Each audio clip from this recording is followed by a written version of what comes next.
બનાસકાંઠાના પાલનપુર તાલુકાના ગામડાઓમાં ફરી એકવાર લંપી રોગે દેખા દીધી છે અને જેના કારણે પશુપાલકો ચિંતામાં મુકાયા છે। બનાસકાંઠા જિલ્લામાં મોટાભાગના લોકો પશુપાલન અને ખેતી સાથે સંકળાયેલા છે। પશુપાલનનો વ્યવસાય બનાસકાંઠામાં મુખ્ય વ્યવસાય છે, ત્યારે પશુઓમાં કોઈ રોગચાળો ફેલાય તો પશુપાલકો ચિંતામાં મુકાઈ જતા હોય છે। ત્યારે 2 વર્ષ પહેલા લંપી વાયરસ આવ્યો હતો અને જેના કારણે બનાસકાંઠામાં હજારો પશુઓના લંપી વાયરસના કારણે મોત થયા હતા। ત્યારે છેલ્લા 1 સપ્તાહમાં પાલનપુર તાલુકાના ચંડીસર, ભૂતેડી સહિતના ગામોમાં પશુઓમાં લંપી વાયરસે દેખા દીધી છે। લંપી વાયરસના કારણે પશુઓના શરીર ઉપર મોટી ગાંઠો ઉપડી જાય છે।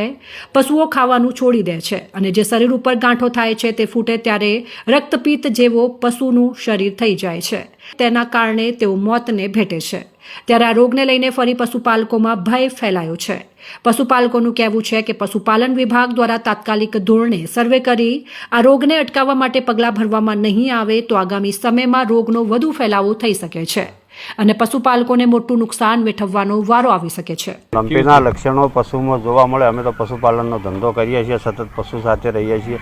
એને ફોલ્લા થાય, મોઢામાંથી લાળ પડે, પછી તાવ આવે, ખાઈ ન શકે, બેચેન બેસી રહે, આપણે ગમે એટલું એને ખોણ મૂકીએ ન ખાય અને આપણને એમ લાગે કે આ પશુ અશક્ત થઈ ગયું છે। દેખાવથી કોઈ એવું ન જ લાગતું હોય પણ સતત એના શરીરની